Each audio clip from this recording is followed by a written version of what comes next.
Alright, tonight we're going to go ahead and make a somewhere between a pale and an amber ale. Every now and again I like to go ahead and show up to the brew store with no recipe in hand and sort of shoot from the hip. We just recently purchased a Party Pig. I'm getting kind of tired of bottling beer, so we're looking for alternatives. And it's one of the mini keg options that are out there.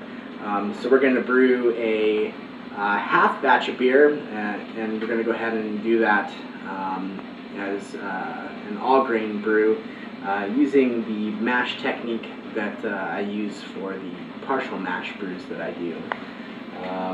So we've got a little over 1.5 gallons of water boiling on the stove here. And or not boiling, but rather heating up on the stove. When that gets to the proper temperature, we'll come back and we'll go ahead and mash this grain. Alright, we've got our water heated up to 11 degrees above our target temperature, which is about 150 degrees. So we're going to go ahead and take that off the stove and pour it into our cooler. This is just a ordinary unmodified 2-gallon beverage cooler.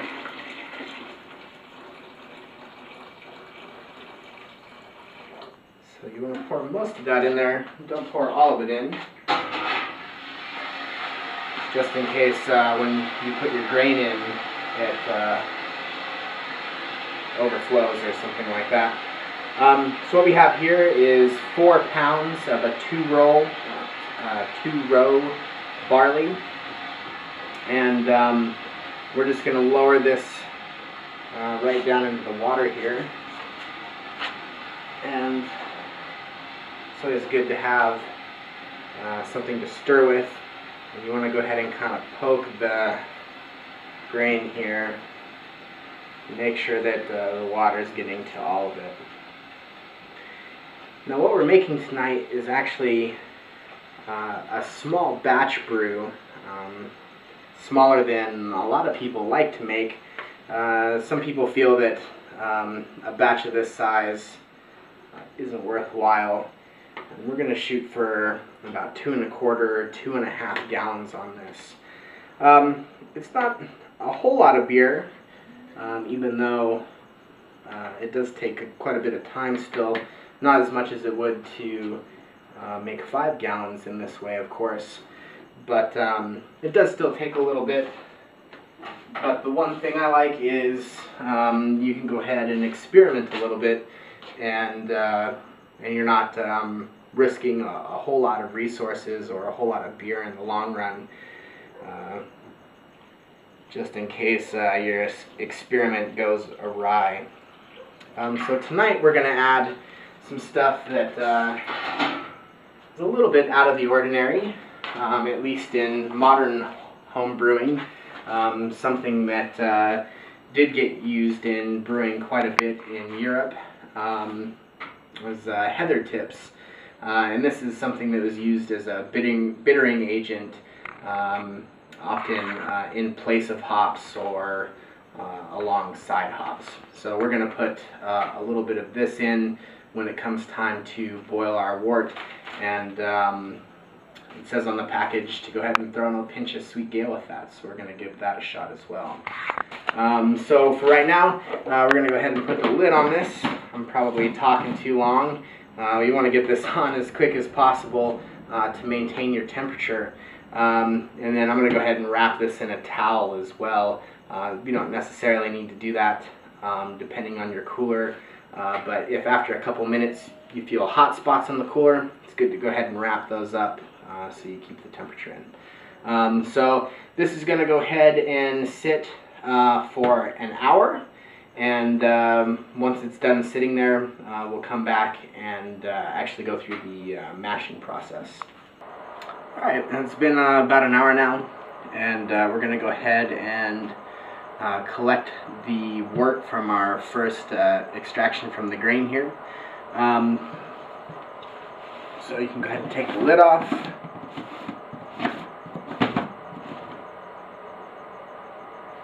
that right over here. And then just go ahead and take any sort of container.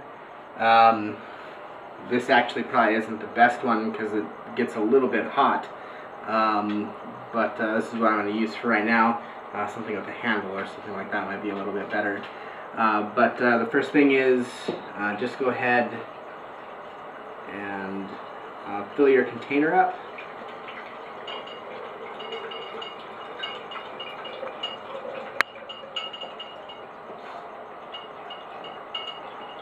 And the first few times you do this, you're going to get a pretty cloudy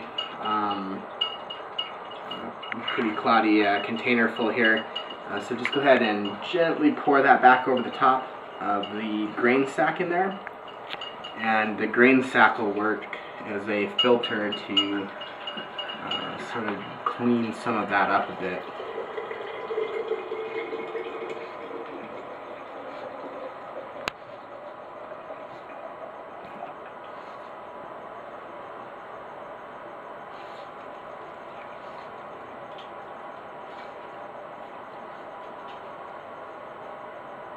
Yeah, it's getting pretty good and hot by now, so I'm going to unwrap a towel on it.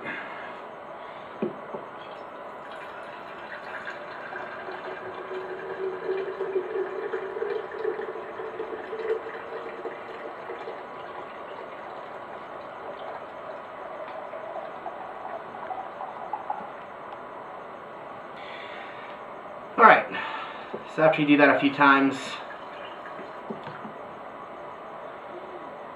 it's coming out much clearer now. Still some chunks in it, but that's just the way it's going to go. So now we're going to go ahead and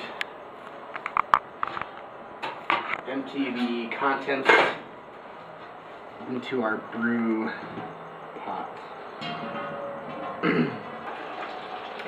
Now on this first extraction, you don't have to worry about getting every last drop out of there.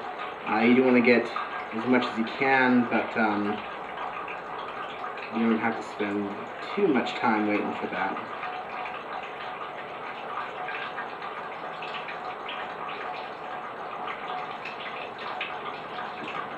Alright.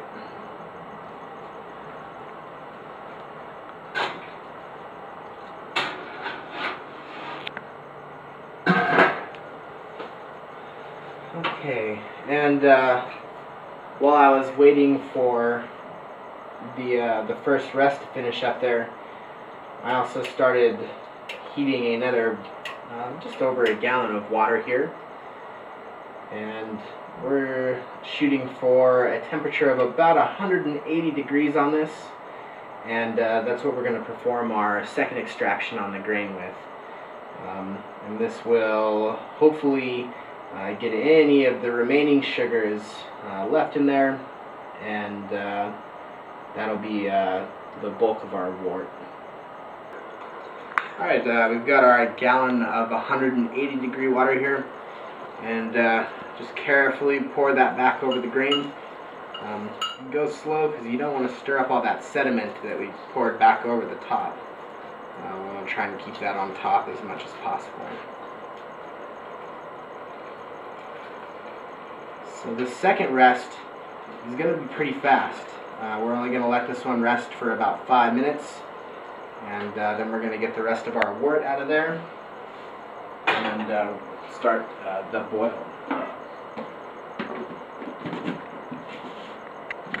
Usually I don't worry about wrapping the cooler up for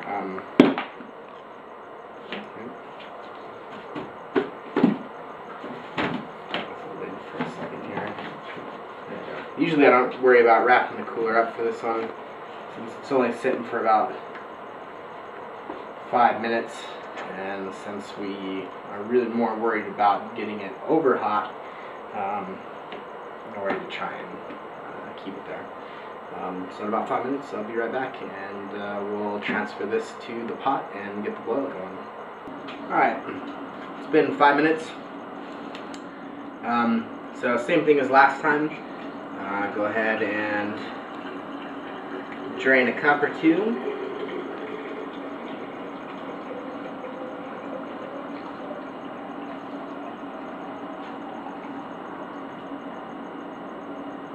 if you notice, it's probably going to be a little bit lighter than the first extraction, but that's okay.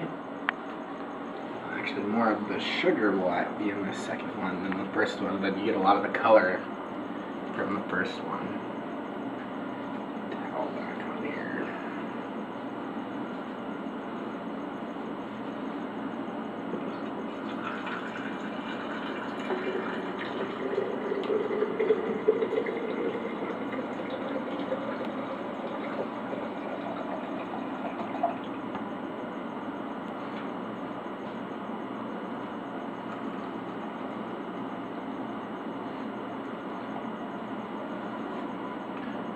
Actually, that looked pretty clear on that last one.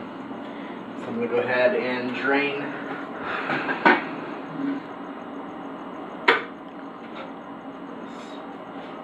this second extraction into the kettle here. And once I've done so, we'll come back and we'll show you what else is going into the boil. We got the wort that we collected at a boil now, so we're going to go ahead and add just a little bit more sugar. I don't know that this is going to be quite enough for the batch of beer that we're going for. So we're going to also go ahead and put in a pound of light brown sugar. And this will add sort of a nice sweetness to the beer, along with a little bit of color. Right now what we have is really pale. And then we're also going to add whatever the rest of this is, honey, probably about a half cup, somewhere between a third and a half cup, I bet. Maybe a little bit more. Honey. In addition to that I mentioned earlier, our heather and a pinch of sweet gale, which I put in the straining sack. Because the last time I used this stuff, I found out that you definitely want to put it in a straining sack and not let this just float free in your wort. It'll cause you all kinds of problems when you're siphoning over to your fermenter or just on down the road. If you're going to use this heather from this Brewer's Garden company, definitely put it in a straining sack. Anyways, let's go ahead and pour all that stuff in, and we'll let it boil for about 45 minutes, and then add our Irish moss.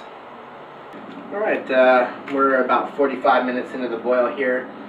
Just been stirring occasionally, and now we're going to go ahead and add a quarter teaspoon of Irish moss. And this will help with just keeping the sediment under control in the fermenter, as well as helping with the clarity of the beer.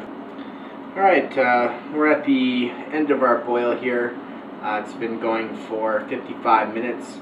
And we're going to go ahead and throw in this last quarter ounce of hops here, and this will be in the boil for another 5 minutes.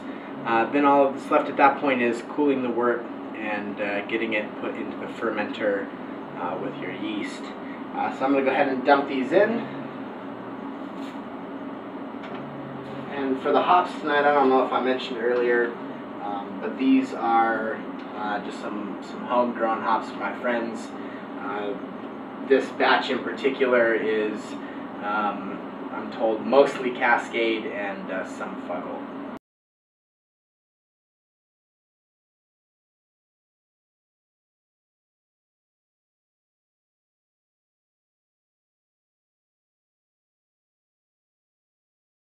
So here's a glass of the finished Heather Pale Ale.